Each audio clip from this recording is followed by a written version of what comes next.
SpongeBob SquarePants Mysteries Stage Fright.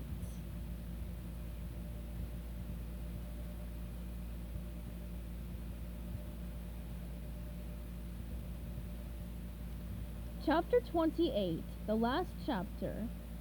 The mystery was solved! We knew who the culprit was thanks to our winning combination of Sandy's thirst for facts and my hunger for hunches. But as it turned out, we still had work to do. Sometimes being a detective is about more than just cracking the case. Sometimes after you crack open the case, you still gotta stick around to clean up the broken pieces of shell. Sure, I may have been a private eye, but I was also the show's head cleaner. Martin Toronto was not in a good mood. His niece, Emma, had dragged him out of rehearsal to ask him some ridiculous question about her mother, his sister's, birthday celebration, which was still months away. And now, when he had returned to rehearsal, one of his leading ladies was nowhere to be found. "Angela!" he shouted. "Angela Angelfish! Where are you?" "Here I am," Angela said, climbing up the steps from the orchestra pit. "Finally! Where have you been? What were you doing in the orchestra pits?" "Never mind, just take your place for the top of the number." He pointed toward the center of the stage. "First, I want you to listen to this little guy," she said. "It's very important." SpongeBob stepped up onto the stage. Dorado glared at him. "The cleaner? I fired him! He's not even supposed to be in the theater! Why would I listen to him?" "Because he's got the ending you've been searching for," Angela said calmly. "And because if you don't, I quit." Dorado folded his arms across his chest. He could see Angela meant what she said. Opening night was just a day away. "All right," the director said, "but make it quick." SpongeBob stepped forward. "Mr. Dorado, you've already got the right song to end your show. Fair Maiden and the Monster, but you've got the wrong ending for the song." "I do?" Dorado said, raising an eyebrow. SpongeBob nodded. "The monster shouldn't turn into a fish for him and the maiden to be happy together. It doesn't solve anything to pretend to be someone you aren't. You have to be true to yourself. The monster should stay a monster. The maiden loves him for who he is. The beast stays a beast and love triumphs. Curtain, standing ovation, glowing reviews. A hit show that'll run forever." The director just stood there staring at SpongeBob. Then he said, "That's it! That's the ending I'm searching for!" Opening night was amazing. The house was full to the brim. All of Bikini Bottom's fanciest citizens were there, buzzing with excited anticipation. King Neptune sat in the royal box, which had been splendidly renovated for the glittering occasion. Everything went beautifully. Pearl was an outstanding member of the chorus and had a wonderful time. Squidward succeeded in playing 2 clarinet solos and even managed to jump up on stage and dance a few steps before he was dragged off. The audience just laughed and applauded, thinking it was part of the show.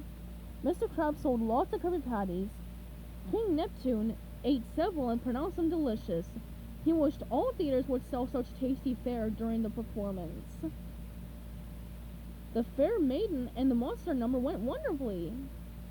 James replaced the puppet, performing his part beautifully. When he and Angela embraced, the whole audience went, "Aww." At the end of the show, Patrick stepped forward to say his new line. The whole cast held its breath. "Looks like we've all been saved by the power of music," Patrick said in a loud, clear voice, projecting the words all the way to the very back of the auditorium. The audience members roared and cheered, leaping to their feet for a standing ovation. The cast took curtain call after curtain call, bowing over and over, smiling until their faces were sore, ecstatically happy. King Neptune even came backstage to congratulate the cast. He carried a Krabby Patty in each hand, occasionally pausing to take another bite and munch away. "Well done," he told them. "Bravo! What an ending!" "So you like it?" Martin Dorado asked. "Like it?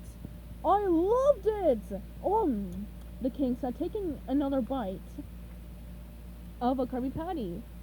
Chewing, he said, I'm going to see to it that Bikini Bottom gets a brand new theater.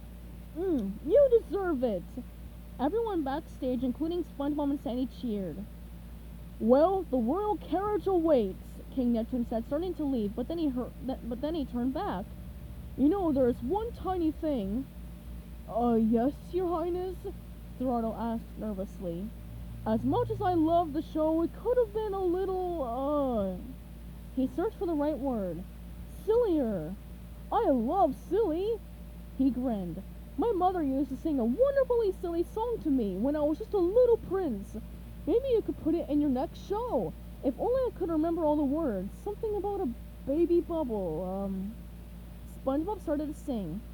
If you want to have some super duper dippity fun beneath the wavy waves of the bluey blue sea. King Neptune's face lit up. He started to sing along with SpongeBob. Just grab a jar of super soapy liquid and run to blow a baby bubble with me. Everyone laughed, whistled, and cheered, applauding their silly duet. Especially Sandy. So, Sandy and I solved the mystery together. We made a great team. Just as I figured we would. Her science and my instinct.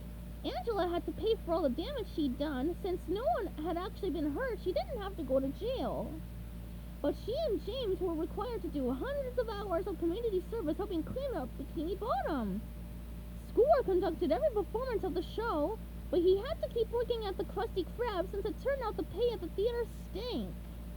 I packed my old trench coat and fedora hat back in my trunk, where they'd be ready for the next time Bikini Bottom needed a tough detective. They'd be ready, and so would I.